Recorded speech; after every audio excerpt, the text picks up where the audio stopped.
Very very good afternoon to all of you. So आज का जो आपका एक जीके का छोटा सा टेस्ट रखा है, जिसमें आपको 14 से 15 क्वेश्चंस देखने को मिलेंगे।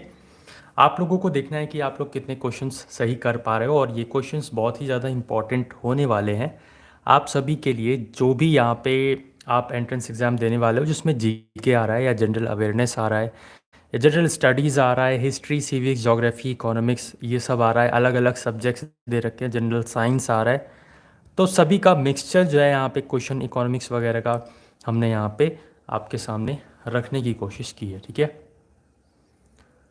ओके देवांश, आप very very good afternoon. And Nupur Singh भी लाइव हैं। ओके, और भी स्टूडेंट्स लाइव हैं। सो आप लोगों को मेरी वॉइस क्लियर सुनाई दे रही है? एक बार जल्दी से बता दीजिए। देवांश, आप मुझे व्हाट्सएप कर लीजिएगा, तो वहाँ पे आपको और डिटेल में बता दूंगा। आगे बढ़ने से पहले मैं आपको बता दूं कि आरोही गुप्ता, गुड आफ्टरनून। आप हमारे चैनल को सब्सक्राइब करके बेल बटन दबा दीजिए, जिससे यहाँ पे आपको सभी क्लासेस का नोटिफिकेशन जो इन फ्यूचर आएंगी उनका सबका नोटिफिकेशन मिलता रहेगा। हमारे पास हर एक सब्जेक्ट की फैकल्टी मौजूद है जो आपको अच्छे से पढ़ा रही है, यूट्यूब पर भी और पेड बैचेस में भी। और ये हमारा टाइम टेबल है, आप इसे फॉलोअप कर सकते हो। बाकी आप अपने हिसाब से भी तैयारी कर सकते हो, क्योंकि हर एक सब्जेक्ट की प्लेलिस्ट मौजूद है। वो सभी सब्जेक्ट आप पढ़िए, हर एक सब्जेक्ट की जो प्लेलिस्ट है उसको कवर करिए, डेफिनेटली आपको फ़ायदा देखने को मिलेगा अगर आप हर एक सब्जेक्ट की जो प्लेलिस्ट है उसको पढ़ते हो तो। ठीक है, वेरी गुड आरोही। अगर आप हमारे सारे यूट्यूब के प्लेलिस्ट देखती हूँ तो क्या वो इनफ होगा? यस आरोही, डेफिनेटली। लेकिन हर एक सब्जेक्ट, मतलब हर एक सब्जेक्ट होना चाहिए। फिर आप ये मत सोचेगा कि जीके की जो प्लेलिस्ट है उसमें एक वीडियो अगर है, एक क्लास है जिसमें लिखा हुआ है कि इलाहाबाद यूनिवर्सिटी, तो आप वो क्लास मत करो, क्योंकि आप तो एलयू में अप्लाई कर रही हो। तो ऐसा नहीं सोचना है। अगर आपके एंट्रेंस एग्ज़ाम में जीके आ रहा है और जीके की प्लेलिस्ट बनी हुई है, तो जीके की प्लेलिस्ट में अगर जितनी भी क्लास लगी हुई हैं वो सारी की सारी करनी है, क्योंकि भाई कंटेंट तो सेम रहेगा ना। जनगण मन किसने लिखा? आप कहोगे रविन्द्रनाथ टैगोर जी ने। तो ये मैं इस साल पूछूं तब भी आप वही आंसर करोगे, 10 साल बाद पूछूंगा तब भी वही आंसर करोगे, राइट? तो वो क्वेश्चंस, वो कंटेंट आपका सेम ही रहेगा, चाहे आप किसी भी यूनिवर्सिटी कॉलेज का एंट्रेंस एग्ज़ाम दो। इसलिए एक लाइन से आपको सारी की सारी क्लासेस करनी है। जो बच्चा पेड बैच ज्वाइन करना चाहता है वो पेड बैच ज्वाइन कर सकता है। ये हमारी ई बुक है, जिसमें आपको रीजनिंग और मेंटल एप्टीट्यूड या मेंटल एबिलिटी के बारे में जितने भी पैटर्न बनते हैं वो सब कवर हो जाएगा। इसमें आपको कंप्यूटर के भी वन लीनियर और वीडियो के थ्रू आपका हर एक क्वेश्चन का सॉल्यूशन दिया जाएगा। इस ई बुक में आपको सिर्फ लिखा हुआ नहीं, बल्कि वीडियो के थ्रू, मास्टर वीडियोज़ जो आपको ये 2 दिख रही हैं, इन मास्टर वीडियोज़ के थ्रू आपको सॉल्यूशन भी दिया जा रहा है। तो आप चाहें तो इसको ले सकते हैं, डिस्क्रिप्शन बॉक्स में आपको इसका लिंक मिल जाएगा। ये ई बुक आपके लिए इतनी रामबाण साबित हो सकती है, अगर आपका कल भी एग्ज़ाम है और आज भी अगर आप इस ई बुक को पढ़ लेते हो, 4-5 घंटे लगेंगे, पूरा कवर अप हो जाएगा। डेफिनेटली आपको यहाँ पे फ़ायदा मिलेगा इस ई बुक से। बाकी ये वाला जो कोर्स है, ये आप कोर्स लेना चाहो तो वो ले सकते हो। हर एक सब्जेक्ट के लिए यहाँ पे आपको कोर्स जो है वो अवेलेबल है, चाहे वो बीए, बीएससी, बीकॉम, बीबीए, हर एक सब्जेक्ट के लिए आपको यहाँ पे तैयारी करवाई जा रही है। इसमें आपको लाइव भी और रिकॉर्डेड दोनों ही चीज़ें दी जा रही हैं। ठीक है, और बहुत ही बेहतरीन तरीके से स्टूडेंट्स प्रिपेयर भी कर रहे हैं, हर एक स्टूडेंट यहाँ पे, और लड़कियाँ खासकर बहुत अच्छे से प्रिपेयर कर रही हैं, और लड़के भी कर रहे हैं, नो डाउट। बट यहाँ पे जो लड़कियों का तबदा है, जो मतलब पौआ है, वो भारी लग रहा है मेरे को देखने से। ठीक है, बट कोई नहीं, लड़के भी कम नहीं है, अच्छे से प्रिपेयर करेंगे और अच्छे से यहाँ पे एंट्रेंस एग्ज़ाम को क्वालिफाई करेंगे। बाकी व्हाट्सएप नंबर यार देखो दिख रहा है, इस नंबर पे व्हाट्सएप करके आप हमसे सारी डिटेल्स ले सकते हो, कुछ भी अगर पूछना है तो। ठीक है, तो चलिए यहाँ पे हम क्लास को स्टार्ट करते हैं। बाकी स्टूडेंट्स तो यार देखो कुछ सो रहे होंगे, कुछ लेट लतीफ़ी, कुछ इधर उधर घूम रहे होंगे, तो घूमने दो।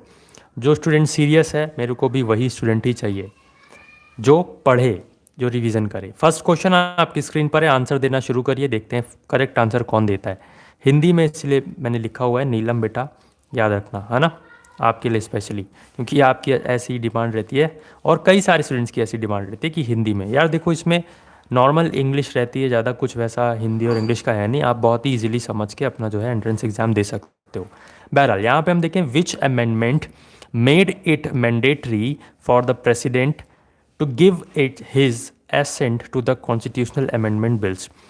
किस संशोधन ने राष्ट्रपति के लिए संवैधानिक संशोधन विधेयकों पर अपनी सहमति देना अनिवार्य कर दिया है। मतलब जो भी अमेंडमेंट होगा, ठीक है, अमेंडमेंट का प्रोसेस होता है तो उसमें पार्लियामेंट, फिर उसके बाद प्रेसिडेंट की भी एसेंट चाहिए होती है, ठीक है। तो वो किस आपका यहाँ पे आर्टिकल से बोला गया है, ये आपको यहाँ पे बताना है। किस अमेंडमेंट से, कॉन्स्टिट्यूशनल अमेंडमेंट से। किसी का आंसर नहीं आ रहा, इसका मतलब किसी को नहीं पता है, तो आप लोग अपनी तैयारी देख सकते हो। आंसर, करेक्ट आंसर यहाँ पे हो जाएगा 24th अमेंडमेंट से ये बात कही गई है, ठीक है। नुपुर 24 होगा, आपने उल्टा कर दिया शायद, 24, ठीक है। आगे बढ़ते हैं। नेक्स्ट क्वेश्चन है, in which year was the first amendment to the constitution of India made, ठीक है। अब इसमें तो जो है, जो पेड वाले स्टूडेंट हैं और जो अनपेड वाले हैं, दोनों ही मैंने बार बार ये क्वेश्चंस करवाए हैं, पेड पे भी करवाया डिटेल में, और यहाँ पे अनपेड वाले में भी जो यूट्यूब की क्लासेस हैं उसमें भी करवाया है। इसका आंसर तो आपको सभी को सही देना है। थोड़ा सा ध्यान से देखिए, in which year first amendment to the constitution of India made, पहला अमेंडमेंट कब हुआ था। भेड़ चाल नहीं चलना है, ध्यान रखना है। आप अपने नॉलेज से, जो आपने पढ़ा है, जो आपने क्लासेस की हैं, उसके हिसाब से आप आंसर करिए, ना कि दूसरों का देखकर। करेक्ट आंसर क्या होगा, अभी तक किसी का करेक्ट आंसर नहीं आया, बता दूं आपके लिए, चाहे वो नूपुर हो, चाहे वो नीलम हो, चाहे वो देवांश हो या आरोही। पहला अमेंडमेंट पूछा गया है भाई, फर्स्ट अमेंडमेंट कब हुआ था।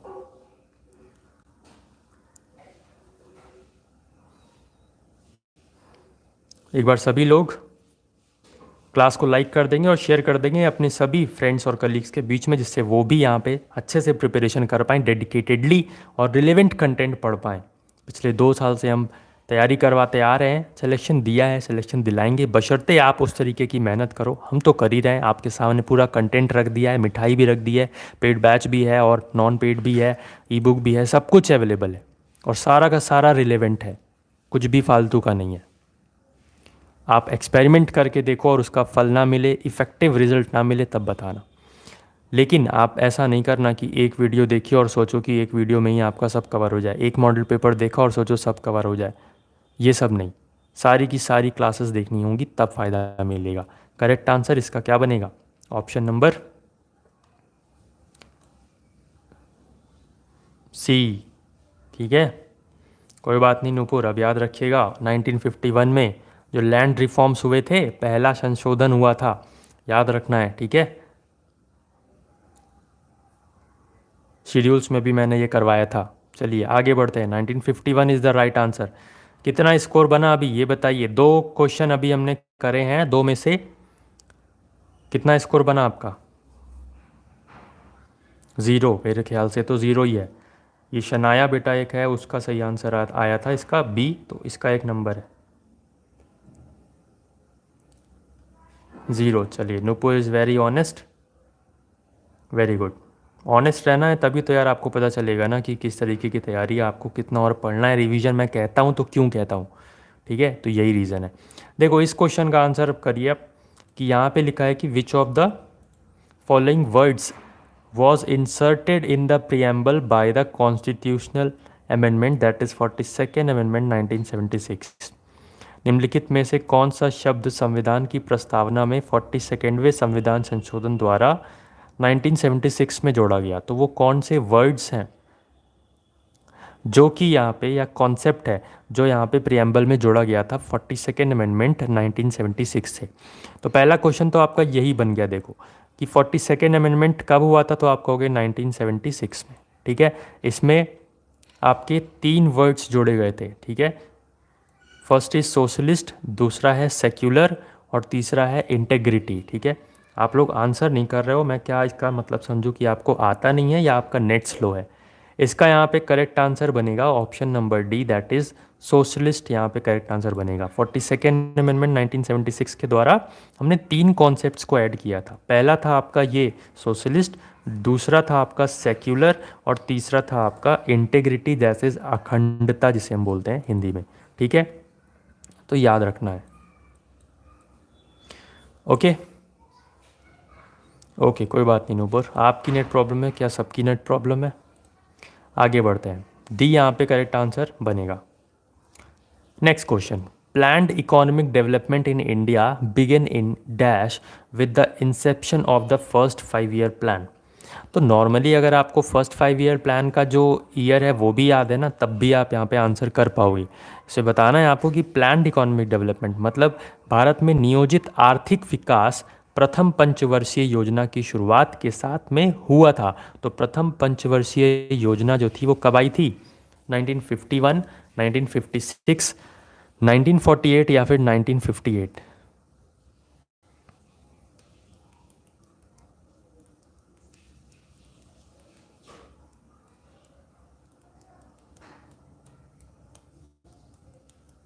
जो बच्चे ये सोच के आंसर नहीं कर रहे हैं कि मेरा तो गलत हो जाएगा या मेरे को आता नहीं है, तो भाई देखो आता तो है ही नहीं आपको, और आंसर भी आप नहीं कर रहे हो, तो आपको कुछ भी नहीं आ रहा है।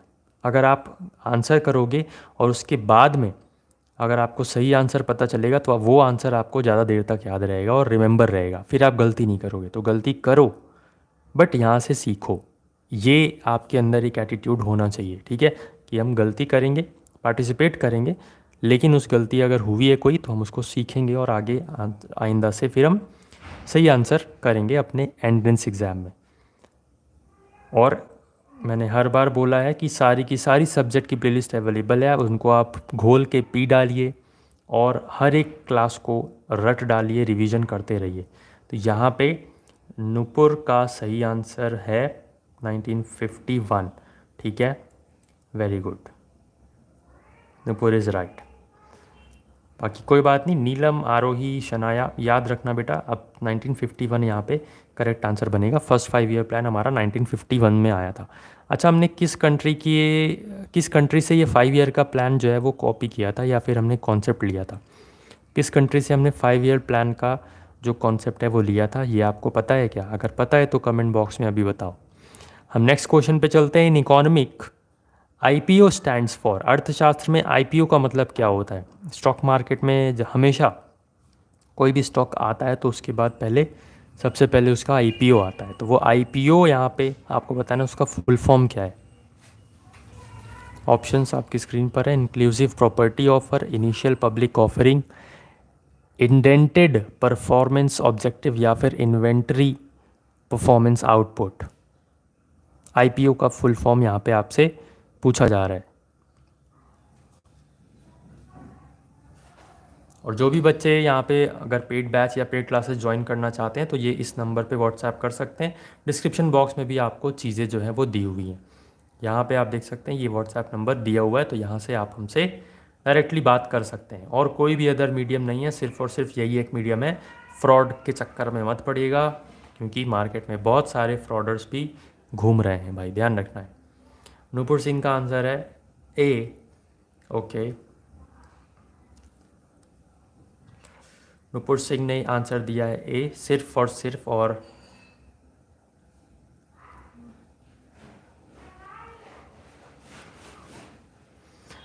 बेटा नीलम, मैं बोलूँगा कि ये क्वेश्चन हाई लेवल नहीं है, ठीक है, आपने अभी कम क्लासेस की हैं इसलिए आप ऐसा बोल रहे हो। और नीलम आप ना, मैं बोल रहा हूँ जो जीके की प्लेलिस्ट है उसमें लगी हर एक क्लास को कवर करिए, फिर आप ये टेस्ट दीजिएगा, तब आपको पता चलेगा लेवल हाई है या लो है। लेवल हाई लो नहीं होता है बेटा। देखो, जो आपके एंट्रेंस एग्ज़ाम के पर्पस से इम्पॉर्टेंट है, जो रिलेवेंट क्वेश्चंस हैं वही मैं करवाऊँगा, चाहे वो इजी हो चाहे वो हार्ड हो, मेरे को उससे नहीं मतलब। जो लेवल आपका एंट्रेंस एग्ज़ाम में जिस तरीके के क्वेश्चंस पूछे जाते हैं वो मैं करवा रहा हूँ। शायद आप कहीं और भी क्लास कर रहे हो इसलिए ऐसा बोल रहे हो, और वहाँ पे इजी क्वेश्चंस करवाए जा रहे हैं और आप वहाँ से आपको लग रहा है कि यार लेवल वहाँ पे सही है, यहाँ पे मैं हार्ड करवा रहा हूँ, शायद इसलिए आप ऐसा बोल रहे हो। कोई बात नहीं, ठीक है, आप लोग भी अनजान हो, इसीलिए चीज़ों को यहाँ पे जो भी आपके सामने आता है वो आप बस पढ़ने लगते हो। इसीलिए कंटेंट की रिलेवेंसी बहुत ज़्यादा इंपॉर्टेंट है।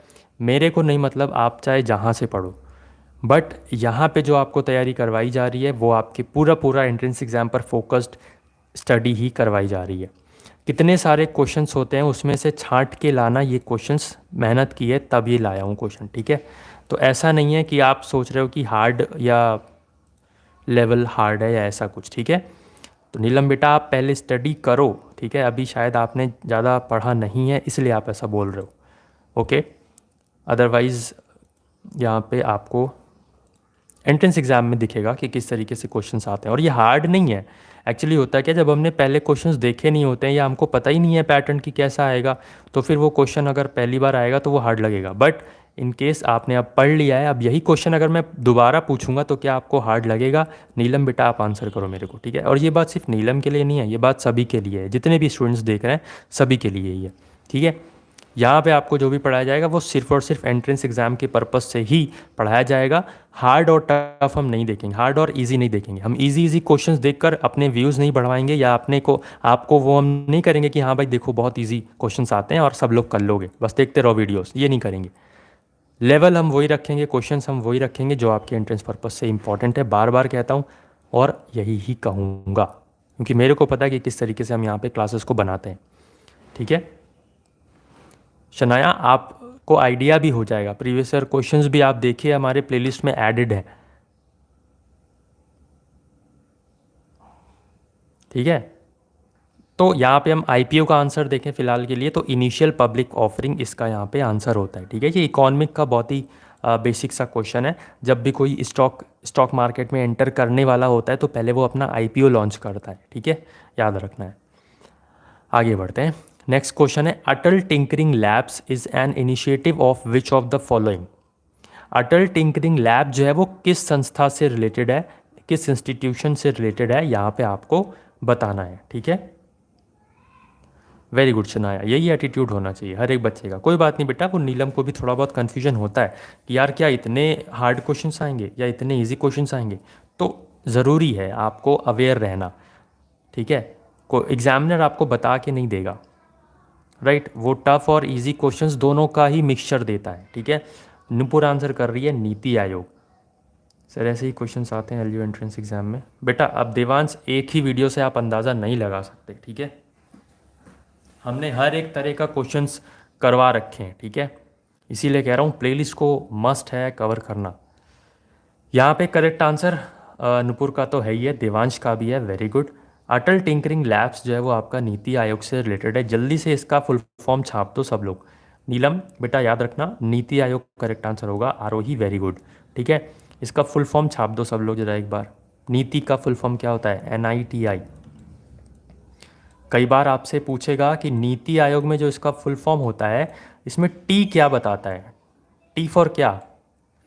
T for terrace, T for transform, T for T, या टी फॉर टेनिस, क्या बताता है? ऐसे 4 ऑप्शन देगा। ऐसे किसी का भी INI किसी का भी पूछ सकता है। किसी को पता है यहाँ पे नीति आयोग का फुल फॉर्म, नीति का फुल फॉर्म बताओ।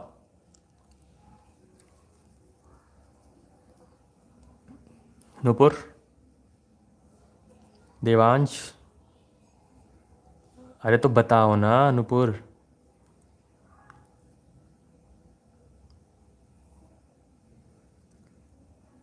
कोई बात नहीं देवांश, आप शायद अभी हमारे चैनल से जुड़े हो, आपने ज़्यादा क्लासेस नहीं की हैं शायद, मेरे को लग रहा है।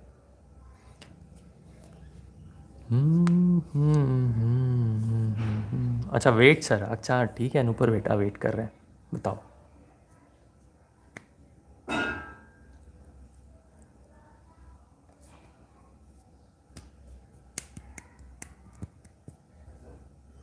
बताओ बताओ जल्दी बताओ बेटे, जल्दी बताओ। कोई बात नहीं, national institution for transforming India, ठीक है।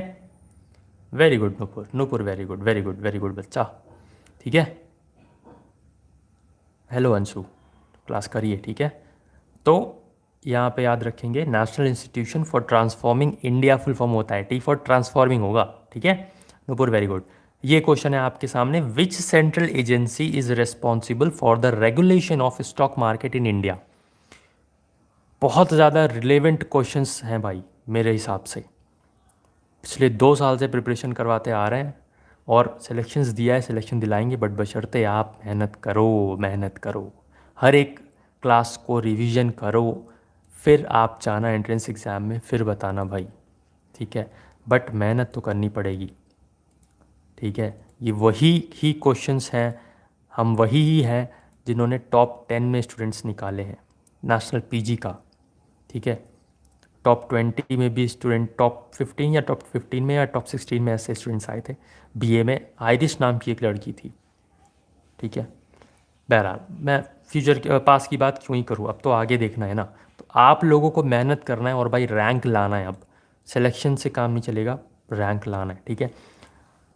तो आरोही कह रही है कि सेबी, नीलम कह रही है नबार्ड, ओके। नुपुर का आंसर आया है B NABARD, okay.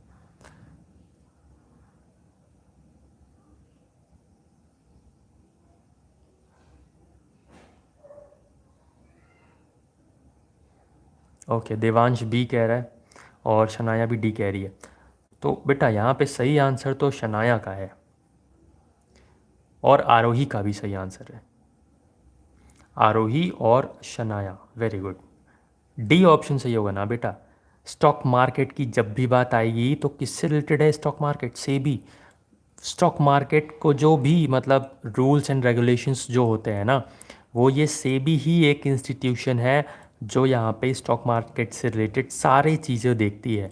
Harshad Mehta scam हुआ, सेबी पकड़वाती है उसको, जांच करती है कैसे कैसे क्या क्या स्कैम हुआ। कोई भी स्कैम होता है तो यहाँ पे सेबी ही वर्क करती है स्टॉक मार्केट से रिलेटेड, ठीक है। नबार्ड 1982 में इसका फॉर्मेशन हुआ। इसका फुल फॉर्म क्या है आपको, इसका सेबी का फुल फॉर्म क्या है?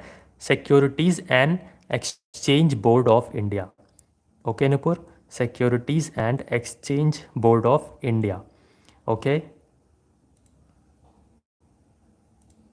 और यहाँ पे अगर हम देखें नबार्ड, तो नबार्ड का फुल फॉर्म क्या होता है? National bank for agricultural and rural development. याद रखना है, फुल फॉर्म भी पूछता है। 1982 में इसका फॉर्मेशन हुआ था, if I am not wrong, ठीक है। इरडा का full form insurance and regulatory development authority. जब इंश्योरेंस की बात आती है तो इरडा एक इंस्टीट्यूशन है, ये भी याद रखना है, ठीक है। इनके फुल फॉर्म में ही आप इनका नेचर जान सकते हो। Securities and exchange board of India तो स्टॉक मार्केट से रिलेटेड है। नबार्ड ये एग्रीकल्चर से रिलेटेड है, national bank for agriculture and rural development, NABARD. IRDA insurance and regulatory development authority, IRDA से रिलेटेड है। अच्छा, ये रेरा का फुल फॉर्म क्या होता है और इसका फॉर्मेशन कब हुआ था, ये आप लोगों को कमेंट बॉक्स में कमेंट करके बताना है after the ending of this class. हम चलते हैं नेक्स्ट क्वेश्चन पे। A n dash stock is the stock of a large, well established and financially sound company that has operated for many years. Dash share किसी बड़ी comma अच्छे से स्थापित और कई वर्षों से संचालित हो रही वित्तीय दृष्टिकोण से सुदृढ़ कंपनी का शेयर होता है। तो आप लोग ने अगर इकोनॉमिक्स पढ़ी है तो आप इस टर्म से यहाँ पे रूबरू होगी। अगर नहीं पढ़ी है तो अब यहाँ पे आप ध्यान रखेंगे, जो ब्लू चिप कंपनीज होती हैं, अक्सर अगर आपका कोई भी जैसे गार्जियन या फिर बड़ा भाई होगा जो थोड़ा सा मतलब स्टॉक मार्केट में जो भी अगर कोई है, तो उनसे आप पूछिएगा ब्लू चिप कंपनीज क्या होती हैं, ठीक है। या क्या हमें जब भी हम स्टॉक मार्केट में घुसते हैं या इन्वेस्ट करते हैं तो हम क्या ब्लू चिप कंपनीज को ढूंढते हैं, ठीक है। तो वो कहेगा हाँ, क्योंकि ब्लू चिप कंपनीज वो होती हैं जिनका जो फाइनेंशियली ना बहुत ही ज़्यादा पावरफुल होती हैं। अब HDFC बैंक, ठीक है, थोड़ा सा मैं आपको बता देता हूँ। HDFC बैंक है ये, और ये आपकी है बैंक निफ्टी, ठीक है। बैंक निफ्टी क्या है? एक ग्रुप ऑफ बैंक्स है जो यहाँ पे बैंक निफ्टी को ऑपरेट करता है। तो जब आप ट्रेड करते हो तो यहाँ पे बैंक निफ्टी में पैसे लगाते हो, ठीक है। तो ये जो बैंक निफ्टी का अगर मेजर कंपोनेंट ना आपको ये HDFC बैंक दिखाई देता है, कई सारे बैंक हैं बट ये पूरा पूरा बैंक निफ्टी HDFC के बेसिस पर मूव करता है। जिस दिन HDFC ऊपर जाएगा उस दिन बैंक निफ्टी भी ऊपर जाएगा, और जिस दिन ये जो HDFC है ये नीचे जाएगा उसी दिन बैंक निफ्टी भी नीचे जाएगा। एक कॉमन व्यू मैं आपको दे पा रहा हूँ, ठीक है, वो आप समझने की कोशिश करिए। ऐसा ना करना कि आज ही से स्टॉक मार्केट स्टार्ट कर दो। ये एक छोटी सी बस बात मैं आपको बता रहा हूँ। तो आप देख सकते हो ये HDFC बैंक कितनी पावरफुल है, इसीलिए ब्लू चिप कंपनीज में गिनी जाती है, क्योंकि ये वेल स्टैब्लिश्ड है, इसके पास एक बहुत अपना मतलब वेल मैनर्ड स्टॉक है, इसका बैलेंस है इसके पास, फाइनेंशियली स्ट्रांग है, फाइनेंशियली साउंड कंपनी है ये, और कई सालों से चल रही है। तो इसलिए यहाँ पे जो वो कंपनीज या वो स्टॉक्स जो यहाँ पे बहुत ही ज़्यादा फाइनेंशियली साउंड कंपनी, मतलब उनके पास फाइनेंशियली उनका जो बजट है ओवरऑल या टर्न ओवर है बहुत ही ज़्यादा स्ट्रांग है, तो यहाँ पे उस कंपनी को हम कहते हैं, उस स्टॉक को हम कहते हैं ब्लू चिप स्टॉक। ओके, याद रखना है। नेक्स्ट क्वेश्चन आपकी स्क्रीन पर ये रहा, ये तो सभी को आंसर पता ही होना चाहिए। The Imperial Bank of India was renamed as dash in 1955। ठीक है, तो 1955 में हमने इंपेरियल बैंक का नाम बदला था और क्या रखा था ये आपको बताना है। और पता है अभी क्या है ना कि बहुत सारे बच्चे अभी सो रहे हैं, तो सोने दो भाई, लास्ट में आएंगे और कहेंगे कि सर मैराथन करवा दो। अरे मैराथन करवा दो भाई, जब जो लंबी रेस के घोड़े होते हैं ना वो धीरे धीरे सीखते हैं। ठीक है, मतलब हलवा समझ रखा है क्या कि एक दिन में आपका कल पेपर है और आज मैं मैराथन करवा दूं और उसी में से आप सोचते हो फंस जाएगा। नहीं होगा भाई, और ना हम करवा पाएंगे। तो इसीलिए हर एक क्लास करनी पड़ेगी, तभी आपका एंट्रेंस एग्ज़ाम अच्छा जाएगा। ठीक है, तभी आप मेरे से बोलना आके कि हाँ सर मैंने हर एक क्लास आपकी करी थी और ये हुआ वो हुआ। लेकिन ऐसा नहीं कि आपने एक क्लास की और फिर उसके बाद सोच रहे हो कि नहीं यहाँ से सारे के सारे क्वेश्चंस फंसने चाहिए हूबहू। Not possible boss, not possible. हम पेपर थोड़ी बना रहे हैं, बट हाँ हमको पता है कि मेहनत क्या चीज़ है, कहाँ मेहनत करनी है, किस कंटेंट पे मेहनत करना है, वो हम कर रहे हैं।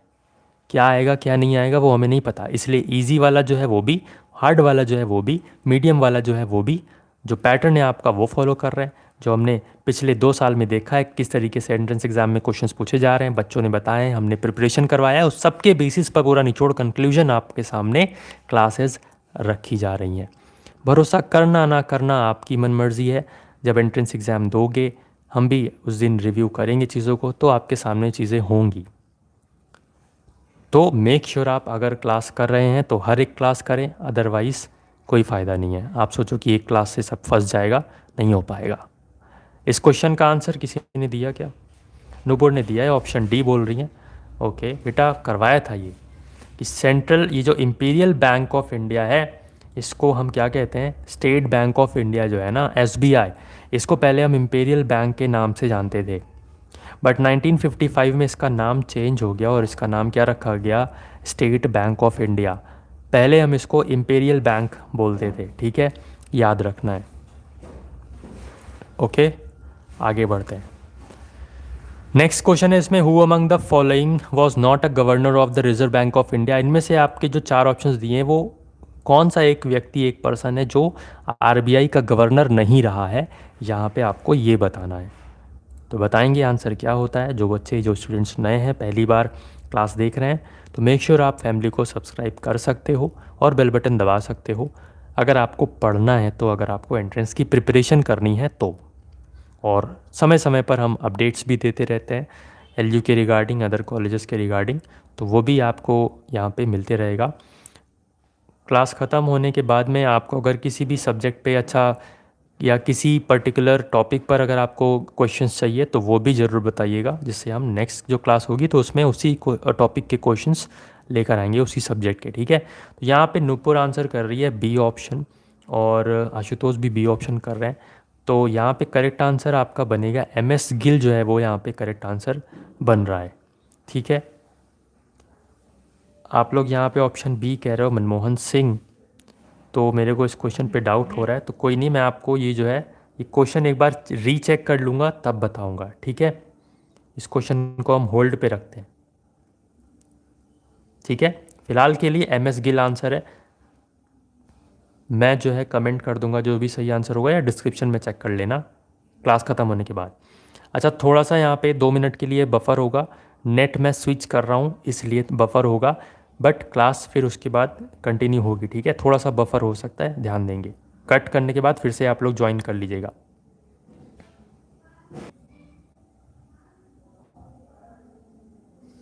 Okay, so am I audible to you all? मेरी वॉइस सुनाई दे रही है ना? क्लास तो चल रही है ना proper continue?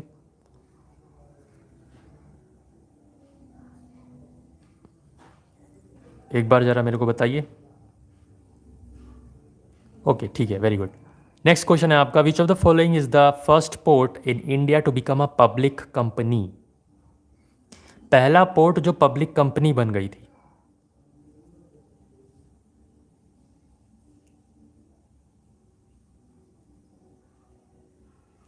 Kandla port, Mangalore port, Mormugao, Ennore port. ये जो मोरमुगांव पोर्ट है ना, ये बहुत पूछा जाता है, याद रखना है, गोवा में पड़ता है, ठीक है। कांडला पोर्ट गुजरात में पड़ता है, ये भी आपको याद रखना है। आंसर आने लगा है, आशुतोष ऑप्शन बी कह रहे हैं, बट यहाँ पे करेक्ट आंसर आपका बनेगा option number C, that is Ennore port, ठीक है। तमिलनाडु में ये पड़ता है, याद रखना है आपको। ओके, आगे बढ़ते हैं। विच of the following cities houses the headquarters of the union bank of India? मतलब यूनियन बैंक ऑफ इंडिया का हेडक्वार्टर कहाँ पे है, ये आपसे पूछा जा रहा है। मुंबई, लखनऊ, मैंगलोर या Kolkata? Union bank of India का फुल फॉर्म, हेडक्वार्टर कहाँ पर है, फुल फॉर्म पूछ रहा मैं। ओके, नीलम का देखिए सही आंसर आया है, वेरी गुड, मुंबई। आरोही का भी सही आंसर है, मुंबई। अब सही आंसर मैंने बोल दिया तो सभी ए टाइप कर दोगे, है ना। नुपुर का भी ए आंसर है, Mumbai. Very good, very good, correct answer आपका मुंबई ही होने वाला है। ओके, नेक्स्ट क्वेश्चन पे आते हैं। Which among the following is the co founder of e commerce store Flipkart? रोज़ यूज़ करते हो भाई फ्लिपकार्ट, ड्रेसेस और चीज़ें तरह तरह की ऑर्डर करते हो, है ना। बताओ तो कि भैया इसका को फाउंडर कौन है, ये पता है क्या? फ्लिपकार्ट कितनी बार यूज़ किया है अभी? अच्छा, लास्ट टाइम कब यूज़ किया था फ्लिपकार्ट, ये बताओ ज़रा, और फिर इसका आंसर बताओ क्या होगा।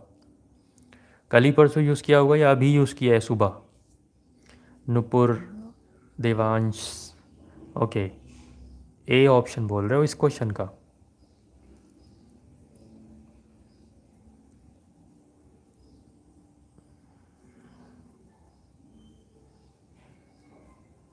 आरोही ने बी ऑप्शन किया है चूज़, ओके।